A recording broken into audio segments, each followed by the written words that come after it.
안녕하십니까. 시골에서입니다. 작년 연말에 이제 제가 다소간의 모험을 위험 부담을 안고 모험에 가까운 일을 하나 했습니다. 유망 종목 2002년 유망 종목 추천이라는 종목을 한번 거론한 적이 있었는데 그 종목들 중에 일단 목표가에 도달한 종목들이 많고 또 그 부분들에 대해서 지금쯤은 한번 이제는 매도를 해야 될 때인지 아니면 좀 더 사야 할 때인지 하는 부분에 대한 얘기도 필요하고 또 현재 시장의 흐름이 바뀌면서 그 당시와 다른 어떤 흐름이 있는지 한번 종목들을 정리해서 다시 한번 우리 흔히 말하는 AS라는 것이 필요한 시점이 아닌가라는 생각입니다.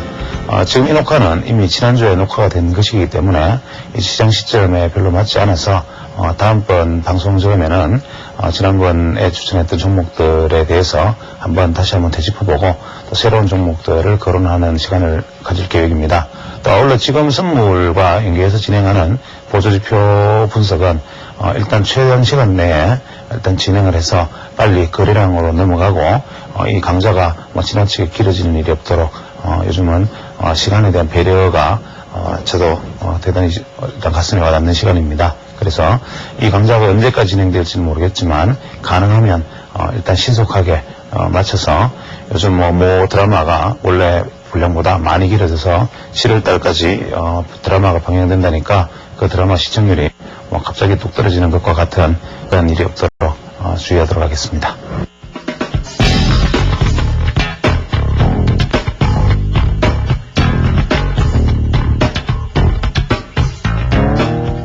원래 오늘 이제 제 계획은 선물에 대한 얘기를 일단 일부 했기 때문에 다음에 이제 상세한 어떤 선물 매매자를 위한 이야기는 다음 뒤로 꼭지를 미루고 원래 오늘 제가 계획했던 거는 RSI, 모멘텀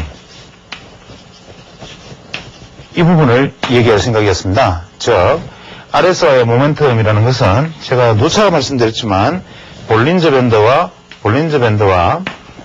혹은 그 외에 그 볼린저 밴드에 부수된 어떤 퍼센트 B, 밴드 위스 이런 것들을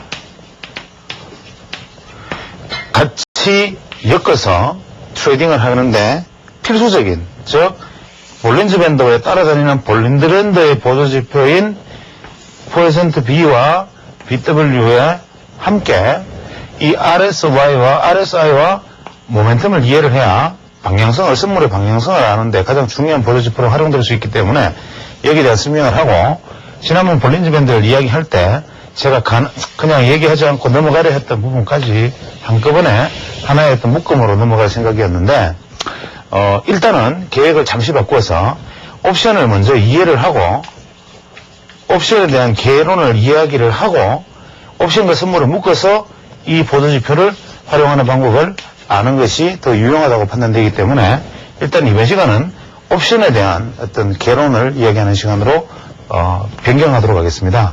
실제 지금 이 녹화를 지금 하고 있는 것은 제가 지난주 녹화 방송분하고 지금 이 부분하고 같이 동일한 장소에서 동일한 시간에 계속 진행하는 것이기 때문에 지금 제가 이 칠판 상태나 여러 가지 상태가 좀 별로 그렇게 깨끗한 상태는 아닌데 그 부분에 대해서 양해해 주시기 바랍니다.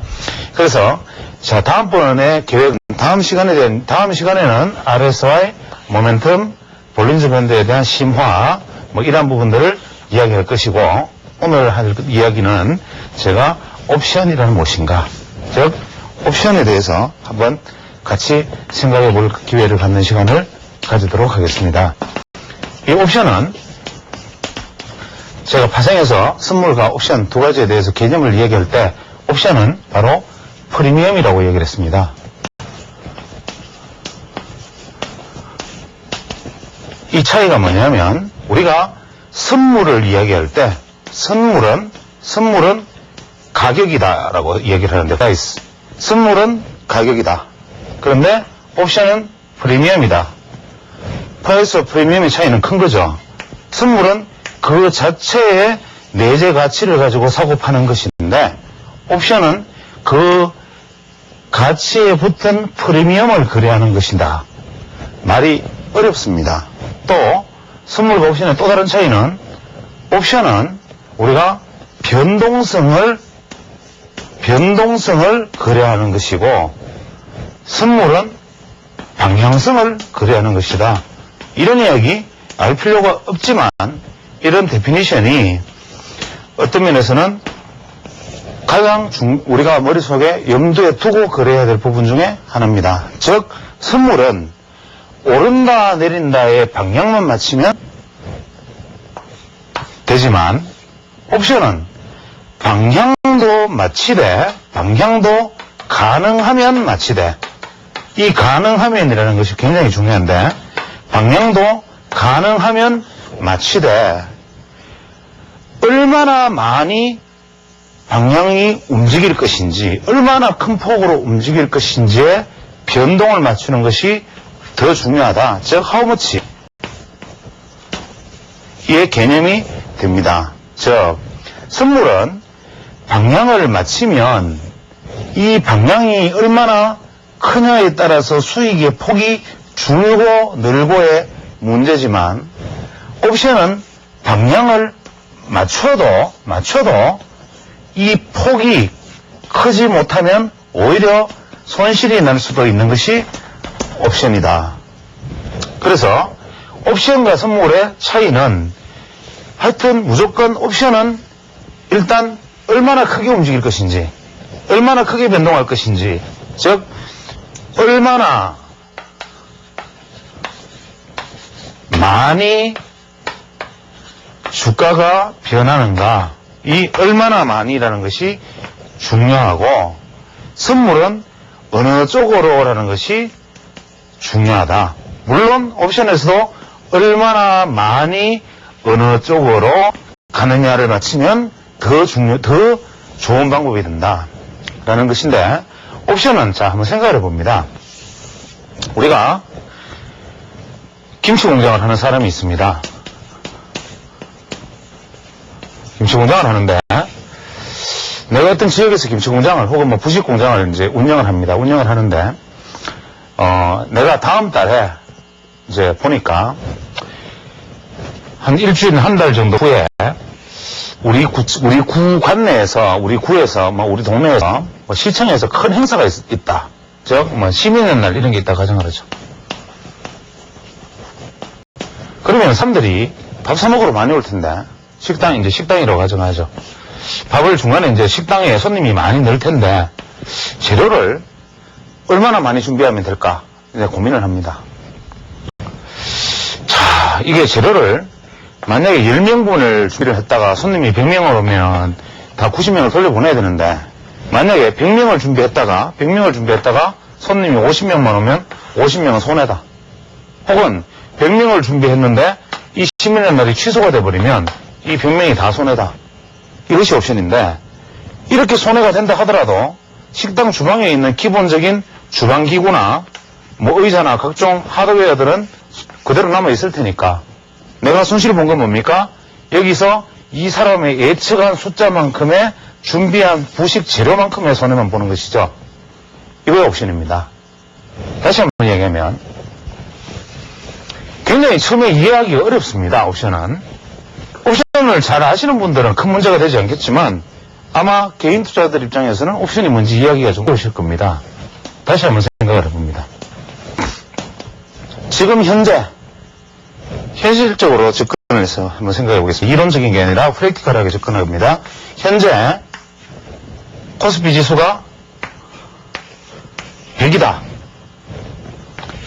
100인데 우리가 선물 거래를 하면 선물 거래 창에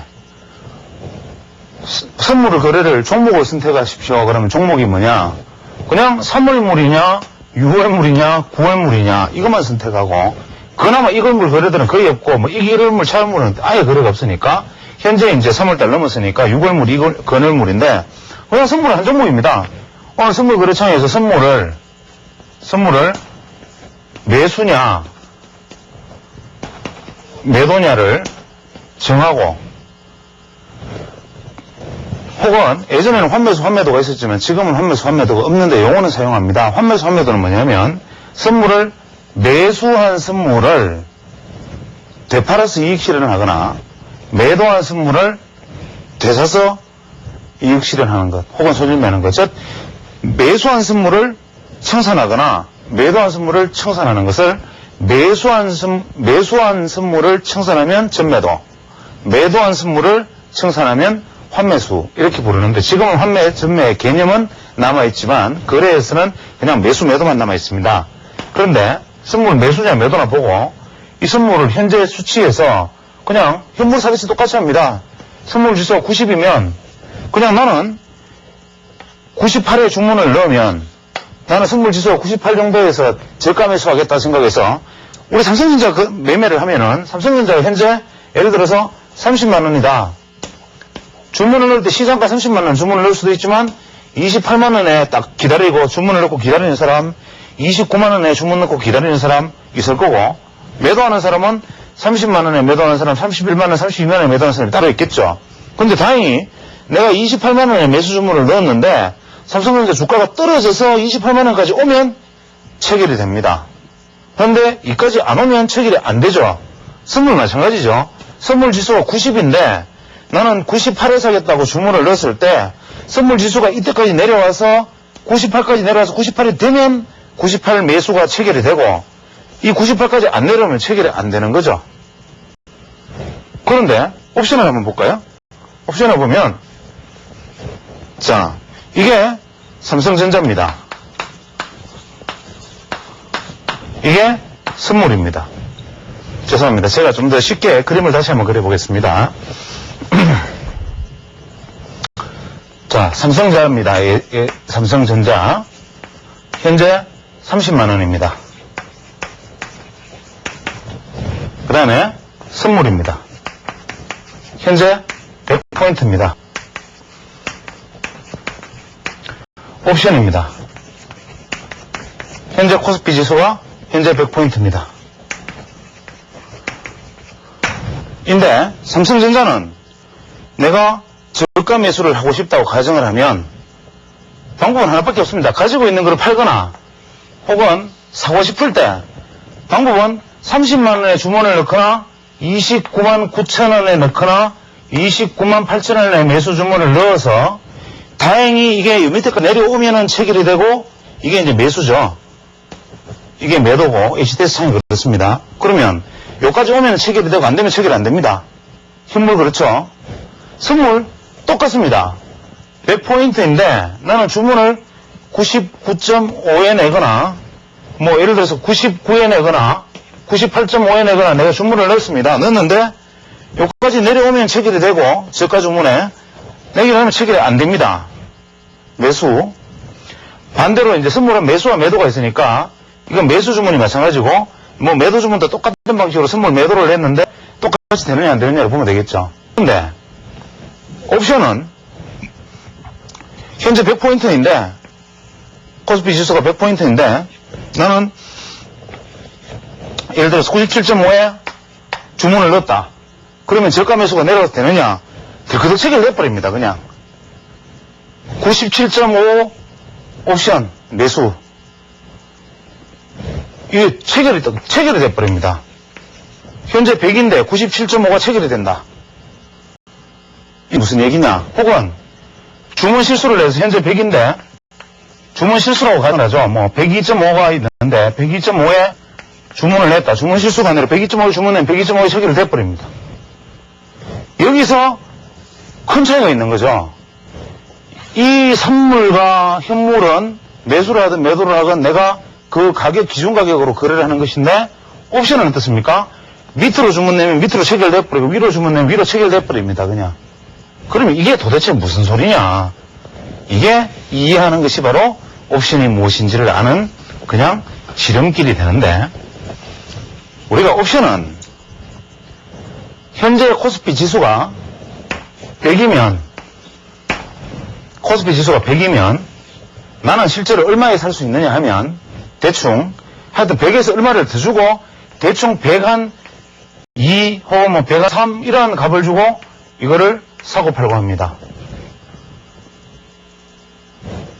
그 다음에 현재 이게 지수가 100인데 뭐 위에 있으면 어떠한 식으로든지 현재 자기 지수에 해당하는 금액보다 더 돈을 붙여주고 사야 됩니다. 선물 100이면 100포인트 선물 매수 100포인트 걸리지 않습니까? 옵션 100포인트 매수 안 됩니다. 100포인트 매수하려면 100포인트 매수가 아니라 뭐 104포인트 매수의 금액을 지불하고 100포인트를 삽니다. 이게 바로 옵션의 프리미엄인데 이게 왜 붙느냐. 이것을 이해하는 것이 가장 핵심인데 우리가 옵션은 종류가 많이들 들어보셨겠지만 옵션은 두 종류가 있습니다. 콜 옵션, 풋 옵션. 즉 콜 옵션과 풋 옵션의 두 종류가 있는데 콜 옵션은 지수가 상승할 것이라고 생각하는 옵션이고 풋 옵션은 지수가 하락할 것이라고 생각하는 사람들이 거래하는 것이 풋 옵션이다. 물론 매도 포지션으로 갔을 때는 문제는 틀리지만 기본적으로는 그렇다. 이야기는 선물은 한 종목을 가지고 떨어질 것 같으면 매도를 하고 상승할 것 같으면 매수를 하는데 옵션은 상승할 것 같으면 콜 옵션을 매수를 하고 하락할 것 같으면 풋 옵션을 매수를 한다. 이것이 기본입니다. 그런데 옵션은 선물과 달라서 프리미엄이 붙는다. 즉, 참 이게 설명하기도 어렵지만 이해하기도 어렵고 반대로 참 재밌고도 기가 찬 것이 바로 이게 옵션인데 이 옵션은 실체가 없습니다. 즉, 이것은 선물하고 비슷한데 만기일 날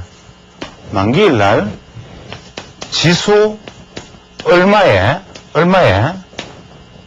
코스피 200을 인도하기로 한 약속입니다.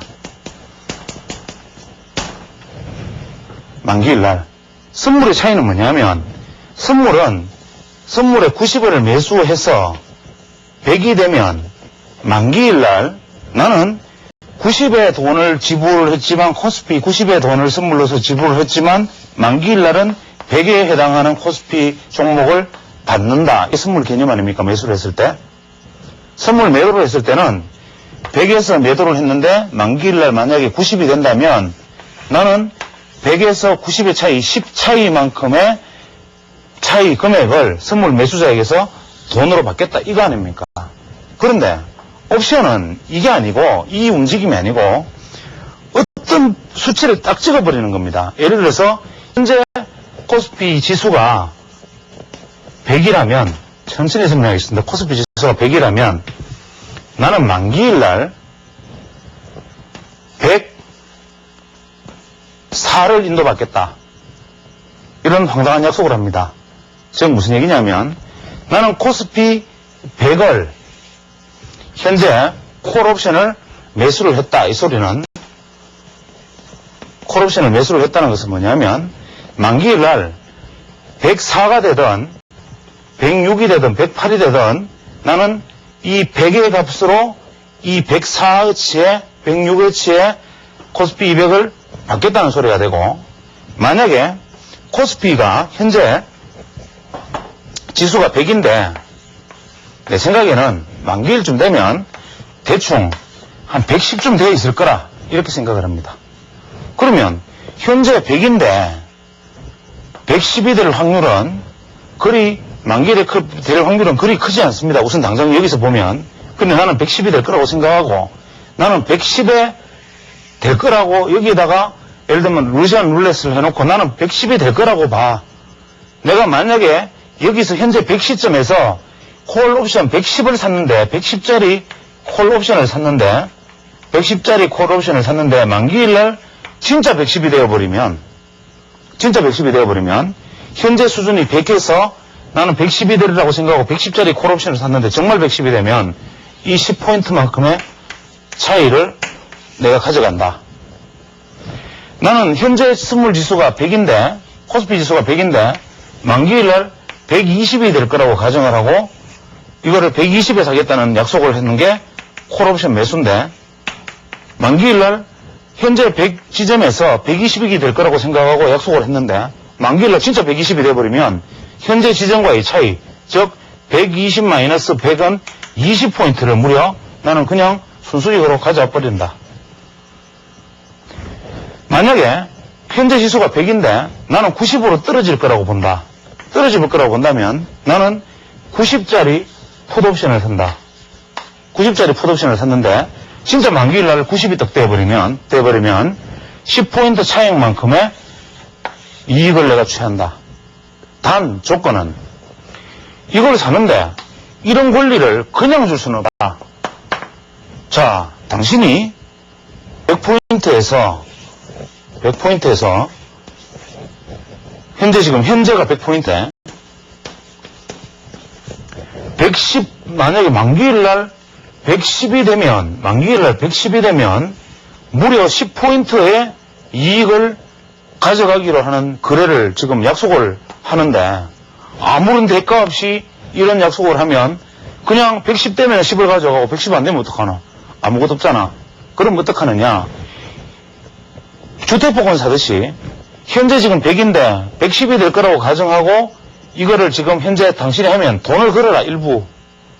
예를 들어서 돈을 담은 10만 원이라도 하다못해 걸고 만약에 110이 되면 정말 10포인트만큼 너 가져가라. 단 만약에 110 안 되면 이거는 없다. 110에서 0.1만 모자라도 이건 없다. 단 110을 샀는데 100에서 110을 샀는데 콜옵션을 샀는데 120이 됐다. 그거는 그냥 20포인트 다 줄게. 이 약속입니다. 이해가 되십니까? 그냥 권리죠, 권리. 그러니까 이런 경우는 어떻게 되느냐? 콜옵션은 선물이나 현물처럼 짧은 단위로 계속 나누면 모든 사람이 이걸 다 사고 팔고 할 수가 없으니까 그냥 콜옵션은 행사가라는 것으로 분리를 합니다. 즉 콜옵션은 2.5포인트 기준으로 행사가를 결정을 하는데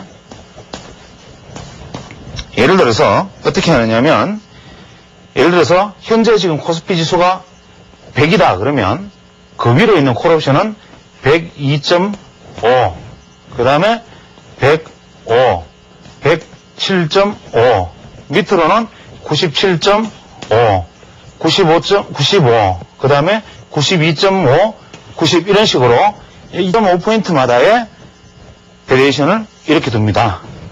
그래서 우리가 이러한 어떤 옵션에 있어서 이러한 어떤 2.5포인트 단위의 거래가 되어지는 이 폭을 가지고 우리는 이게 어떻게 될 것이다 라는 의사결정을 하게 됩니다.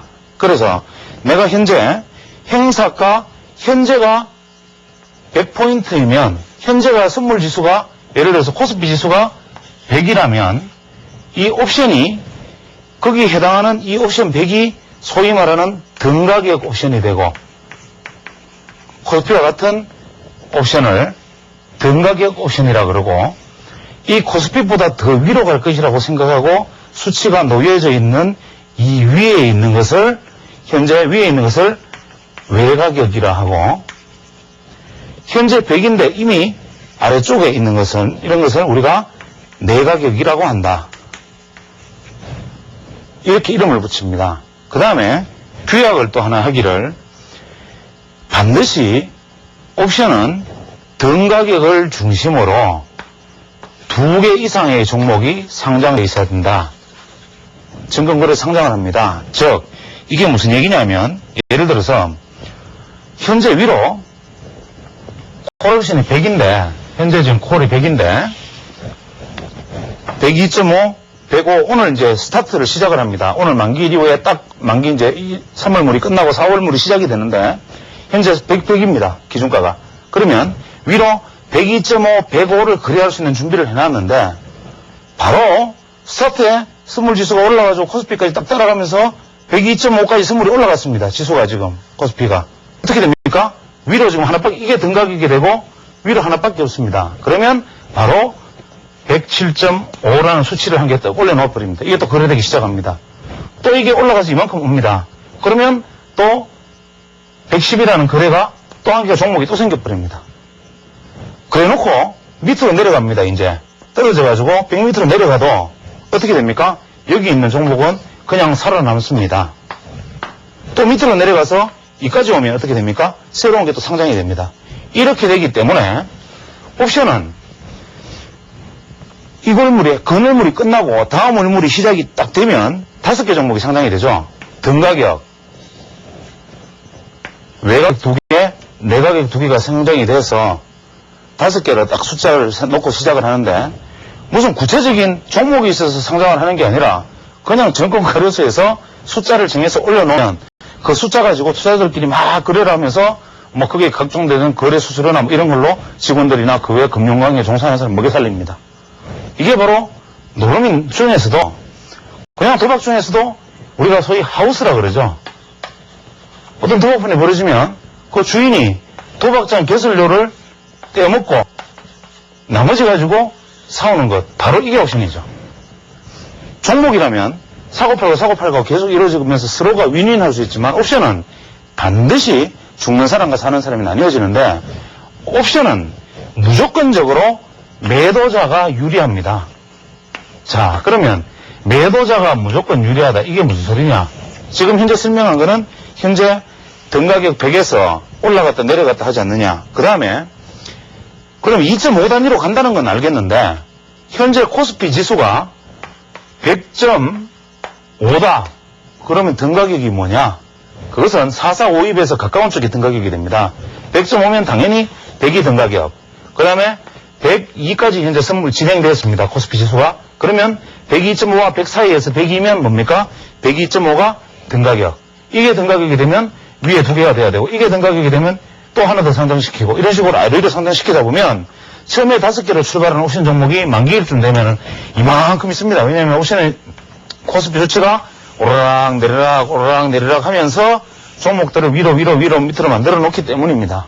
현재 지금 제가 설명드리는 것은 소위 말하는 콜 옵션 기준인데 자, 콜 옵션은 이제부터 생각을 합니다.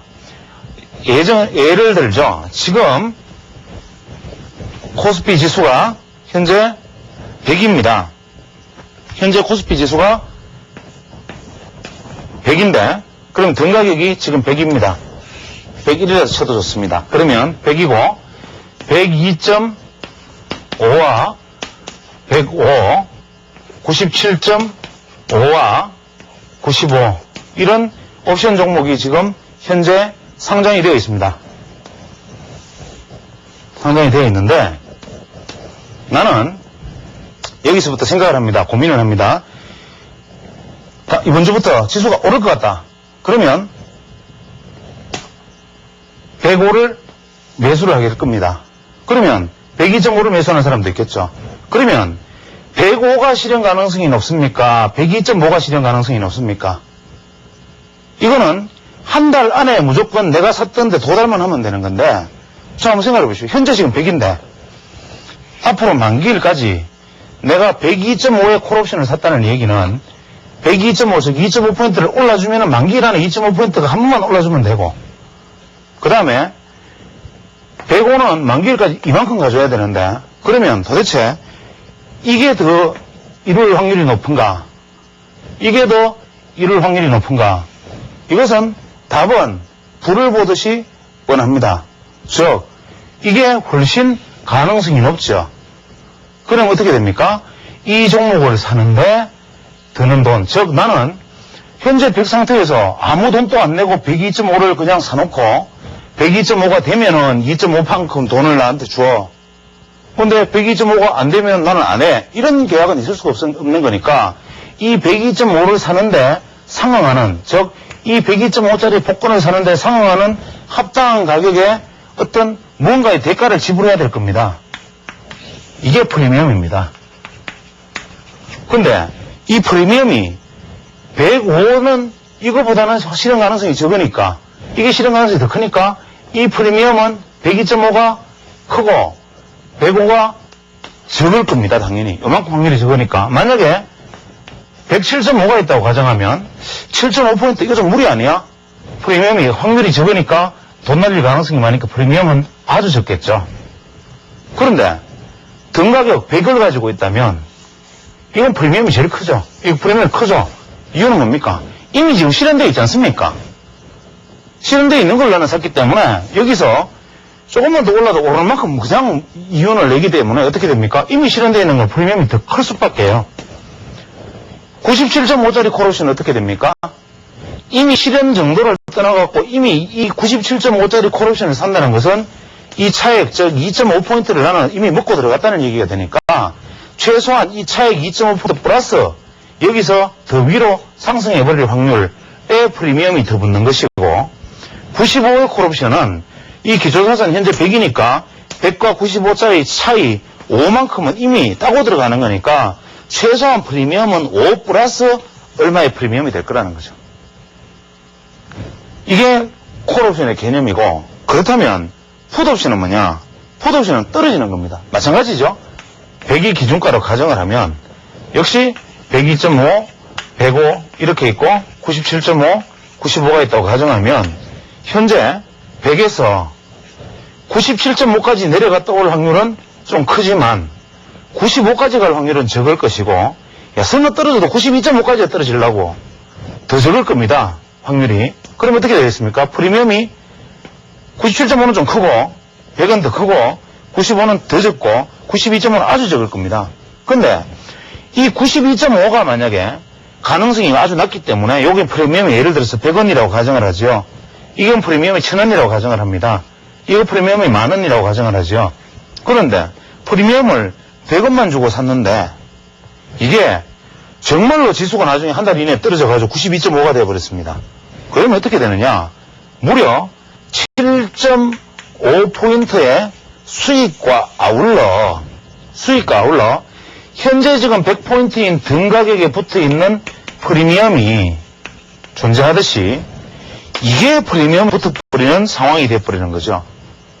그러면 나는 100원 주고 사서 이게 나중에 7.5면은 콜옵션을 한 개가 10만원이니까 75만원이 되었고 75만원의 수익을 냈고 거기다가 프리미엄이 더 붙으니까 뭐 100만원의 수익을 냈다 가정을 합니다. 계약당. 그러면은 도대체 얼마나 엄청난 수익을 냈느냐. 그래서 우리가 뭐 500배, 뭐 100배 이런 이야기가 나오게 되는데 풋옵션은 떨어지는 것, 콜옵션은 올라가는 것 이렇게 생각을 하면 됩니다. 다만 선물이 옵션 매수 매도가 있듯이 파생은 다 종목마다 매수 매도가 존재하는데 복잡하겠지만 이 옵션에서 매도의 개념을 이해하기가 어렵습니다. 즉 콜옵션 자체만 놓고 보죠. 콜옵션도 이 자체로 매수와 매도가 가능합니다. 풋옵션도 이 자체로 매수와 매도가 가능합니다. 왜 그러냐? 항상 파생이라는 것은 제가 말씀드렸지만 제로섬 게임입니다. 사는 사람이 있으면 파는 사람이 있습니다. 현물은 그냥 호가만으로 기세만으로도 오를 수 있지만 파생은 파는 사람이 있어야 사는 사람이 생긴다. 즉 현재 등가격 100인데 만약에 105짜리를 나간 사고 싶다라고 가정을 하면 이제 105짜리가 증권거래소에서 숫자를 상정을 시켜놓으면 105가 될 가능성이 얼마나 될까? 그러면 105가 될 가능성이 나는 뭐 여기에 한 10만원 정도 지불하고 여기 확률을 그려볼만 해라고 생각하는 사람이 있다면 어떤 사람은 이 10만원을 받고 그래 너는 이거를 콜옵션을 매수해봐라. 나는 니한테 10만원을 받을게. 이 10만원을 받는 행위, 프리미엄을 받고 시작하는 행위를 우리가 옵션 매도라 그럽니다. 근데 받고 시작했는데 만약에 105까지 안 갔습니다. 그러면 어떻게 됩니까? 이 프리미엄 지불한 거는 이 매도한 사람이 그냥 고스란히 챙겨가고 만약에 이까지 올라가 버리면 혹은 더 올라가 버리면 이 프리미엄을 받고 그래 105가 되면은 내가 너한테 돈을 주고 105가 안 되면 이 프리미엄 내가 깨알았던 사람이 이 사람한테 다 물어줘야 됩니다. 이 차액을. 그것이 옵션 매도라 그러죠. 그런데 우리가 생각할 때 콜옵션은 제가 7시간 강의를 말씀을 드릴 때 이런 얘기를 했죠. 옵션은 엄청나게 좋은 제도다. 왜냐? 오르면 무한대의 이익이 나고 반대로 가면 내가 반대로 갔을 경우에는 최소 한도 정도의 그냥 프리미엄만 날리면 된다. 이렇게 말씀을 드렸으니까 엄청나게 좋은 것 같지만 천만의 말씀인 것이 기본적으로 옵션은 원래 구조 자체가 매도자에게 유리하게 돼 있다. 자, 옵션의 가격 구조를 한번 봅니다. 콜옵션은 예를 들어서 가격 결정 구조가 상당히 까다로운데 예를 들어서 옵션이 현재 등 가격이 100이라고 가정을 하면 자 예를 들어서 콜옵션이라고 가정을 합니다. 현재 등 가격이 100이라 하면 외가격은 102.5, 105 이게 외가격이 되고 내가격은 97.5, 95가 외가격이 된다는 얘기는 말씀을 드렸는데 그럼 요 가격에 프리미엄이 얼마가 붙나? 요 프리미엄에 얼마가 붙나?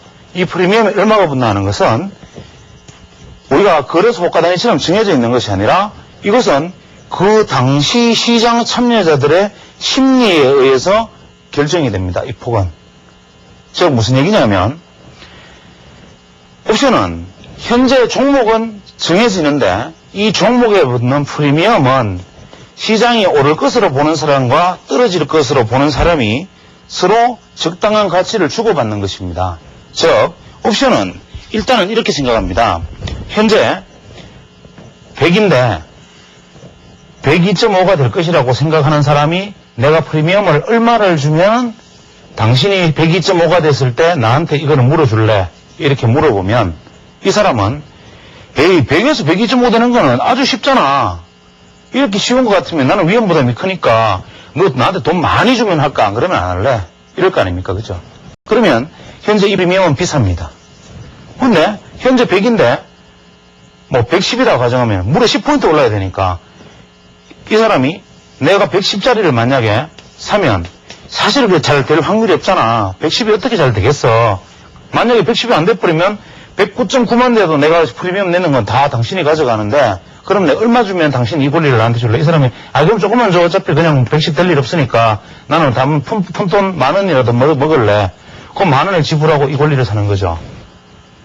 근데 옵션 매도자는 뭐냐면 내가 생각할 때는 요만큼 올리는 없다. 요만큼 올리는 없다. 혹은 내가 생각할 때 요만큼 올리는 없다라고 생각하고 여기 형성되는 프리미엄을 내가 취하는 사람입니다. 즉 내가 현재 100인데 105가 될 리는 없어.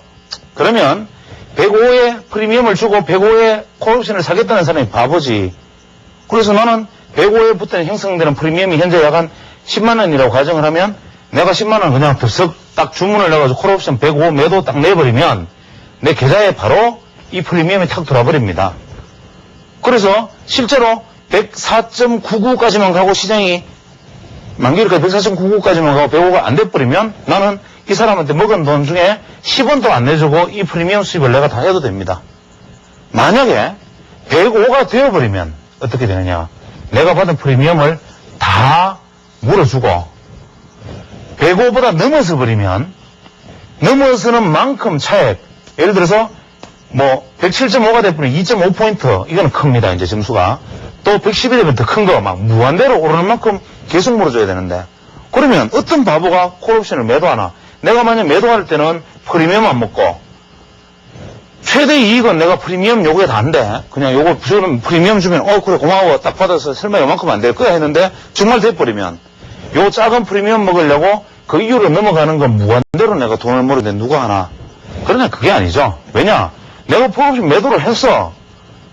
올라오면 도로 환매수를 즉 쉽게 말하면 내가 매도했던 거를 시장에 도로 내놓고 또 팔겠다는 사람한테 도로 던져버리면 되니까 환매수를 해버리면 되니까 쉽게 말하면 그냥 반대로 청산을 해버리면 되니까 이것은 생각보다 그렇게 위험하지 않은데 다만 지난번처럼 미국에서 뭐 그린스펀이 갑자기 금리를 팡 떨어뜨린다든지 혹은 빈라덴이 갑자기 폭격을 빵 한다든지 해가지고 이럴 틈이 없으면 이게 사건이 나는 겁니다.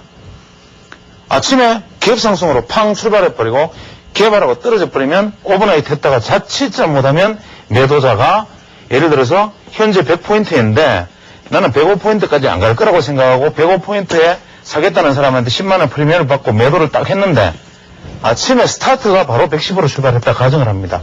어떻게 됩니까? 무려 5포인트입니다. 선물의 5포인트면 어떻게 됩니까? 5 곱하기 코스피 지수 곱하기 50만원이죠. 옵션은 어떻게 됩니까? 5포인트면 5 곱하기 코스피 지수 곱하기 10만원입니다. 그래도 이게 돈이 얼마입니까? 엄청난, 이거 프리미엄 요금 먹으려고 엄청난 손해를 부담을 해야 되는 거죠. 그래서 콜옵션 매도는 위험하다라고 알려져 있는 것처럼 보이는데, 그러면 이 손익 구조가 어떻게 되나 한번 살펴보겠습니다. 옵션은 프리미엄이라는 것을 기본 전제로 해서 우리가 흔히 제일 많이 쓰는 모형을 한번 생각해 보겠습니다. 현재 이 모형은 우리가 시장에서 제일 많이 쓰는 모양입니다. 이것은 수익 플러스 이윤이 나는 거고, 이것은 수익이 마이너스 손실이 나는 거고, 이것은 지수입니다. 예를 들어서 우리가 여기를 지금 100포인트라고 가정을 하죠.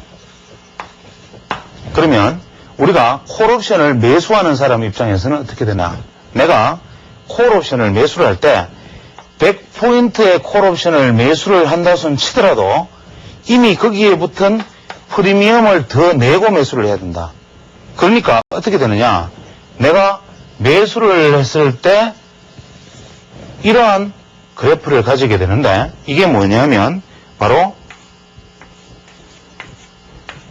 이게 프리미엄이고 이게 이익의 폭이 되는데 100포인트를 프리미엄을 3을 줬다고 가정을 하죠.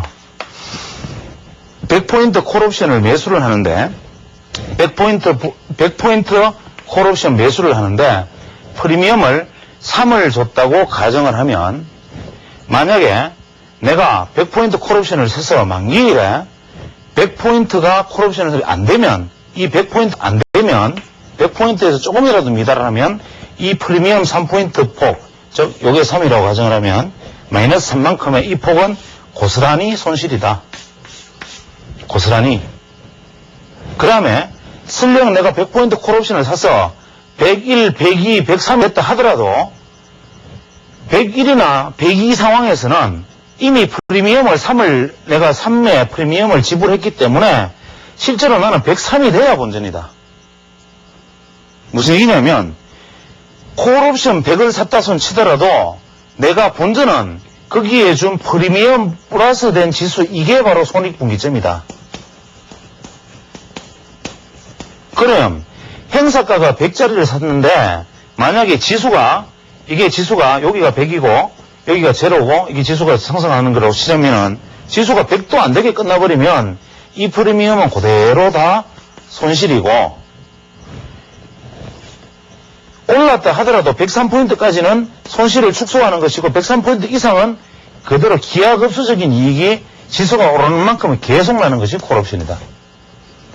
콜옵션의 매도는 이 반대의 상황으로 가는데, 제가 처음에 계획했던 것보다 이 강의의 진행이 생각보다 많이 더뎠습니다. 즉 옵션이 개인 투자자들 이해하기가 상당히 어렵기 때문에 제가 어떻게 하면 좀 더 쉽게 할 수 있을까라는 계획 없이 지금 얘기를 해서 제가 계획이 좀 길어졌던 것 같고, 다음 시간에는 일단 계획대로 일단 보조지표를 한번 텀을 진행해서 일단 포인트를 잡은 다음에 다시 옵션에 대한 이야기를 좀 더 진행해 나가도록 하겠습니다.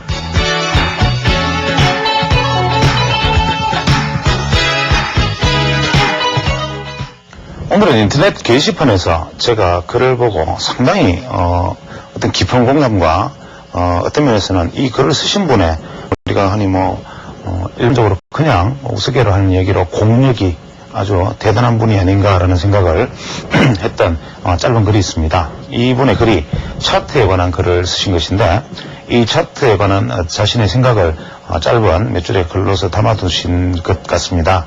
저는 이거를 읽으면서 이 글을 쓰신 분의 어떤 공부나 능력에 대해서는 잘 알 수가 없으나 저는 이 부분에 대해 전적으로 공감하는 부분이 있고, 또 이 글을 많은 분들이 같이 한번 읽고 깊이 생각하는 어떤 계기가 되었으면 하는 생각입니다.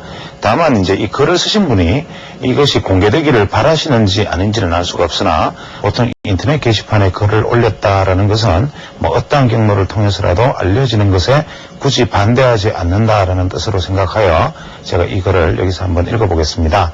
말의 어떤 행간의 의미를 깊이 생각하지 않으면 그저 그렇고 그런 이야기가 될 수도 있겠지만, 이 분이 쓰신 글을 어떤 행간의 의미 하나하나를 생각하면서 만약에 읽어본다면 여기서 우리가 차트에 대한 어떤 기술적 분석에 대한 어떤 하나 단초를 여기서 발견할 수 있지 않을까라는 생각입니다. 글을 소개하겠습니다. 차트에 관한 생각, 글 제목입니다. 차트를 보지 말아야겠다. 차트는 사고를 네모 안에 가둔다. 세로는 가격, 가로는 시간. 왜 그렇게 그릴까? 우상향이 자연스러운 걸까? 차트의 비밀은 이거 아닐까? 왼편과 아래는 막혀 있는 것처럼 보인다. 상승은 무한히 확대될 수 있고 시간은 무한히 진행된다. 이런 착각을 심어주지는 않는가. 하락은 아래줄을 움직여야 하니까 힘들고 원래 땅 파는 것은 힘들지 않은가. 좌측으로 가는 시간의 회귀는 내일은 해가 안 뜬다라는 말처럼 생각조차도 못 해보는 건 아닐까. 여긴 오른손잡이가 대부분이니까 좌측으로 가보자. 미래의 입장에서 현재를 본다면 쉬울까? 쉽지는 않을 것 같다. 역사가의 해석이 가지는 오류는 하나의 사실을 입증하기 위해 무수한 증거를 제시할 수 있다는 점이다. 하지만 그뿐이다. 그렇게 볼 수도 있다는 말인 것이다. 그래도 좌측으로 가보자. 왼손잡이가 되고 왼손으로 삽질을 해서 땅을 일고 씨앗을 뿌린다고 생각해보니 머릿속에 그림이 잘 그려지지 않고 삽질할 때의 느낌이 잘 오지 않는다. 왜 그럴까? 상승이든 하락이든 오른손으로 그리면 너무 자연스러운데 나는 왜 이렇게 고통스러운 생각을 하는가? 익숙하지 않기 때문이겠지. 유행은 돌고 돈다든가 복고의 조짐은 왁스의 오빠에게서 이미 예견되었다. 신디로프의 시밥에 큰 리듬을 가미한 중간 단계의 복고에서 친구로 대박을 내고 이제는 그 이름도 고풍스러운 신라열밤이라니. 추세가 강화되는 건가? 아니면 단기 상투의 조짐인 과열인가? 박진영의 성에 대한 태도는 현재 우리 사회에서 별로 이슈가 되지 않는다. 하리수까지도 앨범을 내고 영화를 찍는 판에 지극히 정상적인 인간 아닌가? 우리 시장도 이미 이 대열에 동참한 것인가? 이제 조금은 익숙한 느낌이다. 그러나 헤어진 지 오래된 여자친구의 전화번호는 손가락이 낯설어해서 쉽게 눌러지지가 않는다. 본론으로 돌아오자. 차트를 열심히 하면 돈을 잃는다. 그 이유를 들자면 이렇다. 첫 번째는 의욕적이 된다는 점이다. 원래 일을 벌이면 조금의 실수는 생기는 법이다. 그런데 의욕적으로 일을 벌이면 이게 왕창 막간한 일이 태반사다. 다반사이다. 차트를 열심히 보면 거기다가 의욕이 생긴다. 두 번째, 사고가 망가진다. 즉, 결과를 가지고 모든 상황을 해석한다.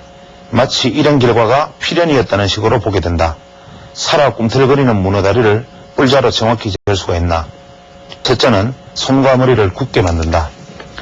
아, 좀 더 사게 살 수 있었는데 여기서 팔았어야 했는데 저거 나도 보고 있었어. 그래서 어쨌단 말인가. 그런데도 어깨는 뻣뻣하고 입안에 침은 마른다. 어제 본 그림은 서울 가는데 판교도 못 와서 허걱거린다. 화석화된 그림을 가지고는 토끼처럼 달아나는 분출 시세와 바람 한 점 없이 멈춰있는 조정의 시간과 수렁처럼 말 수 없는 가격의 흔들림을 어찌 감당할 용기가 생기겠는가. 무협지 많이 보았다고 무공이 느는가. 박찬하고 많이 본다고 자신이 갑자기 국내 아마야구 수준이 되는가. 차트는 그런 환상을 심어준다. 흐르는 물에 글을 쓸 수는 없는 노릇이고 바람을 그릴 수도 없다. 물과 바람 같은 시세의 움직임을 자로 잰다고. 차트를 보지 맙시다. 자, 이분의 글 중에서 가장 인상적인 부분이 바로 차트를 보면 의욕적이 된다. 그 다음에 결과를 가지고 모든 상황을 해석한다. 이 이야기입니다. 즉, 차트가 심어주는 어떤 환상들. 이 차트를 내가 이번에는 실패했지만 지난번에 이 차트를 똑바로 해석을 하기만 했다면 이번에 많은 수익을 올릴 수가 있었을 것이고, 과거에 내가 잘못되었던 부분들을 차트를 바라봄으로 해서 이제는 모든 게 고쳐질 것이라고 생각하는 사고를 만들어주는 것. 이것이 바로 차트가 가지는 가장 큰 맹점이라고 볼 수 있습니다.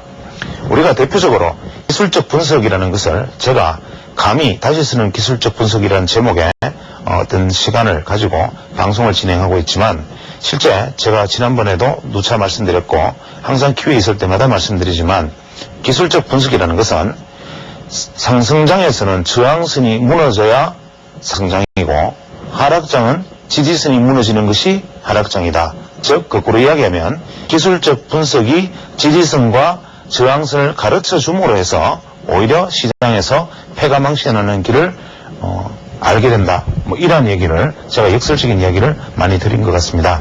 지금 시장만 해도 일단 무려 5주가 넘는 양봉이 계속 이어지고 과열이 진입된 지가 이미 상당히 지났고, 저 역시도 일단은 800포인트를 넘지 못하고 1차 조정을 받은 다음에 조정 이후에 다시 도전하지 않겠는가.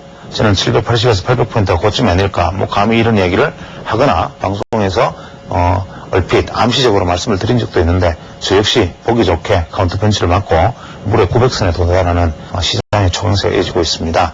이러한 것이 바로 기술적 분석이라는 것이 가진 어떠한 한계일 수 있습니다. 즉 우리가 알고 있는 혹은 여러분이 알고 계시는 기술적 분석은 그것이 정답이 아니다. 즉 그것은 도가 아니다. 제가 지난번에 한자수거를 인용하면서 이미 도를 도라고 말하면 도가 아니다라고 말씀드렸듯이 이 차트는 즉 기술적 분석은 현재 기술적 분석은 진행형이다라는 말이 정답입니다. 즉 기술적 분석에 대해서는 이러이러하구나, 과거에 이러이러한 것을 통계적으로 내보니까 이러이러하구나 하는 자료가 현재 모여가고 있는 과정입니다. 기껏해야 1978년, 1980년 정도에서 현재까지 약 20년간 정도의 어떤 기술적 분석의 자료와 데이터가 모아지고 있는데 이러한 것들을 우리가 현재 이 기술적 분석의 방법은 정답이다. 현재 이 기술적 분석의 방법은 옳은데 내가 다만 해석을 잘못했을 뿐이다가 아니라 3주 양봉이 아니라 5주 양봉, 10주 양봉이라도 나면 나는 것이고 또 반대로 떨어질 때는 그렇게 떨어지기도 하는 것이다고 일단 한번 만들고 나면 그 다음번에 기술적 분석에 있어서는 이미 이번에는 3병이 아닌 5병, 6병이라는 기술적 분석 이론이 나타날 수도 있는 것입니다. 즉 현재 어떤 기술적 분석은 진행형이고 완성된 것이 아니며 시장과 함께 가는 것이기 때문에 그 기술적 분석이 지난 시장에서 맞았다고 해서 지금 시장이 맞지 않고 지난 시장에 옳았다고 해서 지금 옳지 않기 때문에 우리가 사고를 정형화해서 반드시 기술적 잣대만을 가지고 시장을 바라보는 것은 큰 의미에서는 시장에서 내가 도태되는 지름길임을 우리는 알고 있어야 할 것입니다. 따라서 저처럼 감히 기술적 분석을 타인 앞에서 이야기를 하겠다고 말을 하는 사람이나 혹은 책을 보고 기술적 분석을 익힌 분이시나 혹은 아무것도 모르고 지금 주식 투자를 처음 하시는 분이나 기술적 분석은 우리가 정복은 해야 하지만 그것이 정답은 아닌 길, 즉 기술적 분석은 수단이지 목표가 아니다라는 것을 다시 한번 이 자리에서 강조를 드리고 싶습니다. 감사합니다.